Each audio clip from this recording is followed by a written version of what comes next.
Hello guys, अब हम solve करने वाले एक्सरसाइज नंबर 12.2 का क्वेश्चन नंबर 10। ठीक है, तो चलिए शुरू करते हैं इसका सॉल्यूशन स्टार्ट। ठीक है, देखो यहाँ पे मैंने ये दो जो डायग्राम है ये आपको क्वेश्चन में ही गिवन है फिगर 12.30 में। ठीक है, तो वो मैंने अब यहाँ पे बना लिए हैं। अब देखो मैं यहाँ पे क्वेश्चन आपको बताता हूँ। क्वेश्चन आपको बोला गया है एन अम्ब्रेला हैज़ 8 रिब्स, ठीक है, which are equally spaced. See figure 12.30. Assuming umbrella to be the flat circle of a radius 45 centimeter. और यहाँ पे आपको area find between the two conjugative ribs of the umbrella. ठीक है, यहाँ पे आपको एरिया फाइंड आउट करना है टू कॉन्जुगेटिव रिब्स का। ठीक है, देखो रिब्स यानी ये, ठीक है, देखो जैसे आपकी छाता है, ठीक है, छाता के बीच, ठीक है, और बोला था कि आगे आपको इसको फ्लैट करके देखो। ठीक है, ये देखो इसको ये फ्लैट हो गया। ठीक है, अब फ्लैट में देखो ये आपके पास 8 इक्वल सेक्टर दिख रहे हैं। ठीक है, और क्वेश्चन में बोला गया कि 8 रिब्स है। ठीक है, तो यानी एक रिब्स इतनी होगी। ठीक है, अब देखो अब यहाँ पे इसका सॉल्यूशन स्टार्ट। तो देखो सबसे पहले यहाँ पे आपको निकालना area between the two conjugative ribs of the umbrella. ठीक है, यहाँ पे इसकी रेडियस देखो, रेडियस यहाँ पे आपको क्वेश्चन में गिवन है, कितनी गिवन है, 45 सेंटीमीटर है ना। ये यहाँ का लो, देखो अब आपको दिख रहा होगा। ठीक है, ये रेडियस आपके पास यहाँ क्वेश्चन में गिवन है 45 सेंटीमीटर। ठीक है, और इसका फिर इसके बाद यहाँ पे आप आगे देखो, आगे आपको बोला गया है कि 8 रिब्स हैं। ठीक है, 8 रिब्स हैं, तो आपके पास अब थ्रीटा देखो, थ्रीटा आपके पास क्या हो जाएगा, आपको जो पूरा सर्कल होता है वो 360 डिग्री का होता है। ठीक है, तो 360 अपॉन में देखो टोटल कितने रिब्स हैं, यहाँ पे टोटल 8 रिब्स हैं। ठीक है, 1 2 3 4 5 6 7 8। ठीक है, तो अपॉन में 8। ठीक है, अब आप इसको सॉल्व कर लो। ठीक है, तो इसको सॉल्व करने पर कितना आएगा, यह आ जाएगा आपके पास 8 4 ज़ा और ये 5 ज़ा। ठीक है, तो आपके पास जो थीटा डिग्री आपके पास जो निकल के आई है वो 45 है। ठीक है, तो आपके पास रेडियस ऑफ थीटा आ गया, तो आप निकाल सकते हो एरिया ऑफ सेक्टर, है ना। अब यहाँ पे देखो ये आपको एरिया ऑफ सेक्टर ही तो दिख रहा है ना। ठीक है, अब यहाँ पे आप निकाल लो एरिया ऑफ सेक्टर। ठीक है, तो उसका फॉर्मूला क्या था, उसका फॉर्मूला आपके पास होता है थीटा अपॉन में 360 और multiply by pi r square. ठीक है, multiply by pi r square, ठीक है, ये आपके पास फॉर्मूला होता है। अब आप इसको सॉल्व कर लो इस फॉर्मूले में रखकर। तो थीटा भी आपने निकाला 45 अपॉन में 360 मल्टीप्लाई बाय पाई की वैल्यू आपके पास होती 22 अपॉन में 7 और आर यहाँ पे आपके पास रेडियस है 45 सेंटीमीटर। ठीक है, और ये इसका स्क्वायर है। ठीक है, मतलब 45 मल्टीप्लाई बाय 45। ठीक है, अब आप इसको सॉल्व कर लो। ठीक है, अब आप इसको सॉल्व कर लो, तो देखो ये आप यहाँ पे इसको कैंसिल कर सकते हो, 45 और ये 8 जा, है ना, ये हो जाएगा आपके पास 1/8। देखो कैसे, क्योंकि यहाँ पे ये टोटल जो देखो मैंने यहाँ पे इतना ईजिली कैसे कर लिया, देखो ये पूरा 360 डिग्री का होता है। ठीक है, ये पूरा 360 डिग्री का होता है और यहाँ पे ये पूरा कवर हो रहा है 8 सेक्टर में। ठीक है, 8 सेक्टर में, तो एक सेक्टर का जो थीटा कितना हो जाएगा, वो हो जाएगा 1/8, है ना। समझ में आया हो तो ठीक, नहीं तो कोई बात नहीं। आप ये पूरा ये देखो जैसे 45 अपॉन में 360 को कर देते, ठीक है, तो आपके पास आ जाता। ठीक है, तो इतना आ गया। अब आप इसको और आगे सॉल्व कर लो, तो ये 2 4 ज़ा 8, 2 11 ज़ा 22। ठीक है, इसके बाद फिर ठीक है हो गया। अब यहाँ पे आप इसको सॉल्व कर लो, तो 11 मल्टीप्लाई बाय 45 और फिर उसका मल्टीप्लाई करना है 45 से अपॉन में 7 मल्टीप्लाई बाय 4 कितना होता है, यहाँ पे मैं लिख देता हूँ 4 मल्टीप्लाई बाय 7। ठीक है, अब इसको आगे सॉल्व कर लो, तो 11 मल्टीप्लाई बाय 45 कर लो। ठीक है, तो 4 5 कितना होता है 9, ये हो जाएगा आपके पास 495। ठीक है, और मल्टीप्लाई बाय 45 है ना, अपॉन में 7 मल्टीप्लाई बाय 4 कितना होता है 28। अब यहाँ पे मैं और आगे सॉल्व कर लेता हूँ, देखो तो 495 मल्टीप्लाई बाय 45, 4 + 5 कितना होता है 9।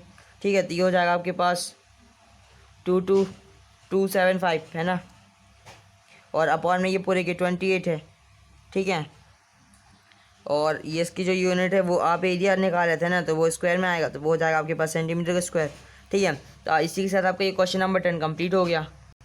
और देखो यहाँ पे आपको बोला गया था कि टू कॉन्जुगेटिव, ये देखो जैसे ये आपके पास टोटल 8 रिब्स है। ठीक है, तो ये वाली रिब्स और ये वाली रिब्स, ठीक है, ये दोनों के बीच का एरिया निकालना था पूरा। ठीक है, तो ये आपको एरिया ऑफ सेक्टर आपने निकाल लिया, इतना निकालना था आपको। ठीक है, इतना रिब्स है ना, दो कॉन्जुगेटिव रिब्स जो थी उनके बीच का एरिया निकालना था, तो वो आपने निकाल लिया। ये कितना आया 22275 अपॉन में 28 सेंटीमीटर स्क्वायर।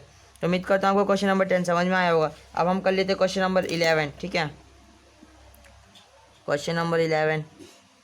तो क्वेश्चन नंबर 11 में आपको बोला गया है, क्या बोला गया है, a car has two wiper which do not overlap, each wiper has a blade of length 25 centimetre और swimming through an angle of 115 degree, find the total area of clean and each swipe of the blades. ठीक है, ठीक है।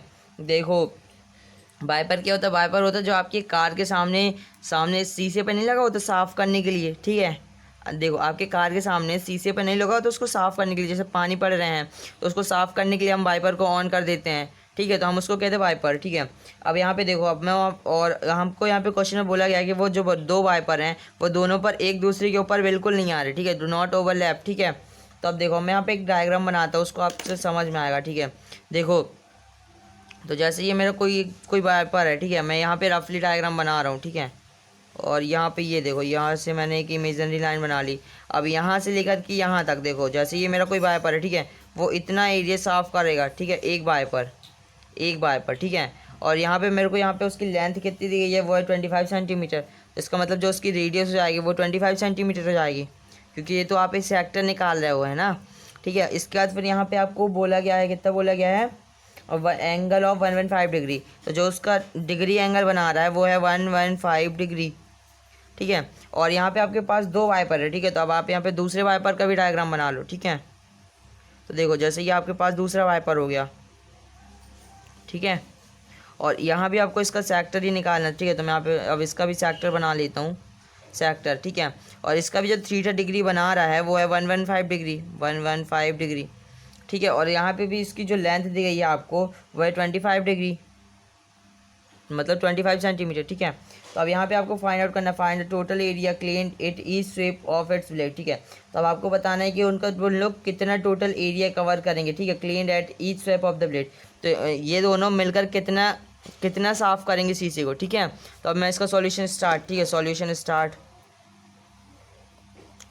देखो ये जो हमारे दो टोटल सेक्टर दिख रहे हैं वो दोनों इक्वल हैं। ठीक है, अगर मैं एक का सेक्टर निकाल के मल्टीप्लाई कर दूँ 2 से तो मेरे पास दोनों के सेक्टर जाएंगे। देखो दोनों के जो थीटा बन रहे हैं वो भी 115 डिग्री पर है, और दोनों की जो लेंथ दी गई है वो भी 25 सेंटीमीटर, यानी दोनों इक्वल हुए हैं ना।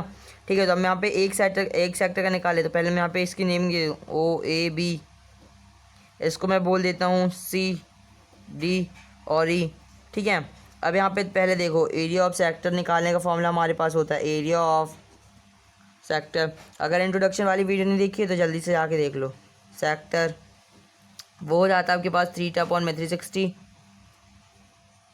और पाई आर स्क्वायर। ठीक है, पाई आर स्क्वायर। अब आप यहाँ पे इस फॉर्मूले में इसको पुट कर दो। ठीक है, तो थीटा यहाँ पे आपके पास दिया गया 115 डिग्री, वो अब यहाँ पे आपसे आप लिख लो 115 डिग्री अपॉन में 360। ठीक है, 360 मल्टीप्लाई बाय पाई की वैल्यू कितनी होती है 22/7, और रेडियस, तो देखो रेडियस कितना होता है, वो होता है आपके पास ये यहाँ पे दिया गया 25, तो 25 का मैं यहाँ पे डायरेक्ट अब स्क्वायर लिख देता हूँ। ठीक है, 25 का स्क्वायर। ठीक है, यहाँ पे देखो, यहाँ पे एक लाइन बना दो। ठीक है, 25 का स्क्वायर। ठीक है, अब यहाँ पे आप इसको सॉल्व कर लो। ठीक है, तो देखो अब यहाँ पे पहले आपको इसको सॉल्व करना पड़ेगा, है ना। तो ये कितना हो जाएगा, ये हो जाएगा आपके पास, ये आपके पास 5 से कैंसिल होगा, है ना। ये कितना होगा, 5 2 ज़ा 10 और 3 ज़ा 50।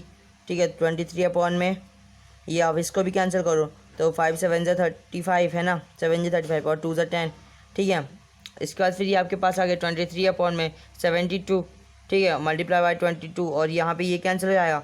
देखो 2 3 जा कितना होता है 6, और 2 6 ज़ा 12, 2 11 ज़ा 22। ठीक है, पेपर में आप जल्दी सॉल्व करने के लिए शॉर्ट ट्रिक का यूज़ ज़रूर करना। ठीक है, और शॉर्ट ट्रिक को एकदम मजबूत कर लेना। ठीक है, कि आप पेपर पे आप उस पर ट्रस्ट कर सको।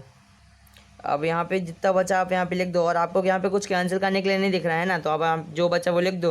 तो 23 मल्टीप्लाई बाई 11, 23 मल्टीप्लाई बाई 11 और मल्टीप्लाई बाई, देखो 25 का स्क्वायर कितना होता है, 25 का स्क्वायर आपके पास होता है 625।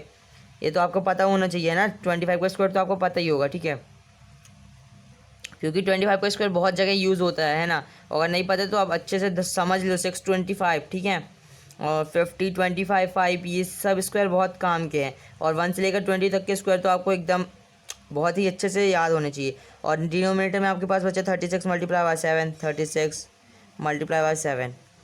ठीक है, तो अब आप यहाँ पे इसको सॉल्व कर लो। ठीक है, तो पहले अब मैं यहाँ पे 23 मल्टीप्लाई बाय 11, ठीक है, 23 मल्टीप्लाई बाय 11 करूँगा तो मेरे पास कितना है, 2 3 होता है हमारे पास 5, तो ये हो जाएगा मेरे पास 151, सॉरी ये 2 हो जाए, ये हो जाएगा मेरे पास 2, ये देखो मैं फिर से लिख देता हूँ, ये हो जाएगा मेरे पास 253 है ना।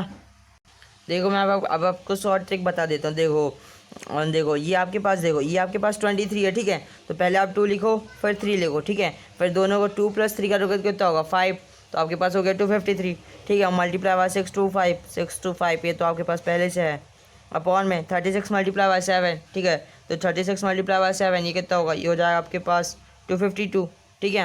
अब आप इसको और आगे सॉल्व कर लो, ठीक है, ये अब आप इसको और आगे तो कितना हो जाएगा, देखो 253 मल्टीप्लाई बाय 625 करोगे तो कितना हो जाएगा, ये हो जाएगा आपके पास 5, फिर ये हो जाएगा 2, फिर 253 1 फिर 8, फिर ये हो जाएगा 253 जा, ठीक है, फिर ये 1 जा, ठीक है, तो ये हो गया आपके पास 158125, ठीक है, अपॉन में 252, ठीक है, 252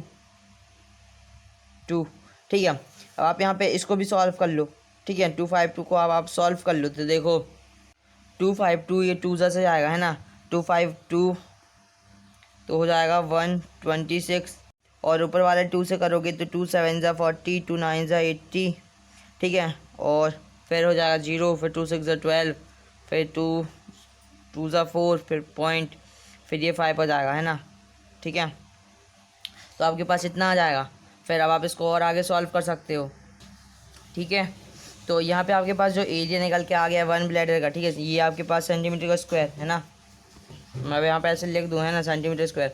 अब देखो मैं यहाँ पे एक बार अब यहाँ पे लिख देता हूँ एरिया ऑफ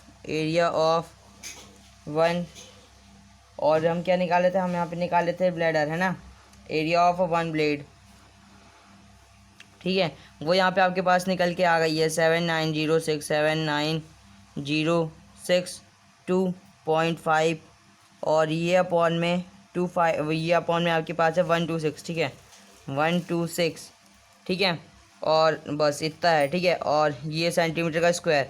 अब यहाँ पे आप एरिया ऑफ 2 ब्लेड निकालोगे, एरिया ऑफ, ये अब आपको दिख रहा होगा, एरिया ऑफ 2 ब्लेड वो कितना हो जाएगा, अब आप इससे 2 से मल्टीप्लाई कर दो तो आपके पास आ जाएगा, तो 2 मल्टीप्लाई बाय 790 और 62.5 और अपॉन में 126, ठीक है, ठीक है। अब देखो 2 का मल्टीप्लाई करोगे 790 और 62.5 से, देखो ये कितना हो जाएगा, ये हो जाएगा आपके पास इतना, मैं यहाँ पे पहले लिख देता हूँ फिर आपको बताता हूँ, 1581 और 25, ये आपके पास था पहले से तो आपने यहाँ पे लिख दिया, और ये अपॉन में है आपके 126 के, ठीक है, ये आपके अपॉन में है 126 के, तो आपके पास ये एरिया ऑफ 2 ब्लेड और ये सेंटीमीटर का स्क्वायर। देखो यहाँ पे आपने इसको 2 टाइम कैंसिल किया था है ना, 2 से आपने इसको कैंसिल किया था 1858125 को, ठीक है, आपने इसको 2 से कैंसिल किया था तो आपके पास इतना आया था, अब आप इसको 2 से मल्टीप्लाई कर दोगे तो इतना ही तो आएगा है ना, ठीक है, ठीक है। तो अब यहाँ पे आप इसका आंसर सॉल्व कर सकते हो, the area of a 2 blade is 158125 upon में 126 सेंटीमीटर का स्क्वायर। तो उम्मीद करता हूँ आपको क्वेश्चन नंबर 10 और 11 समझ में आया होगा। अगर समझ में आया तो इस वीडियो को लाइक और चैनल को सब्सक्राइब जरूर कर देना।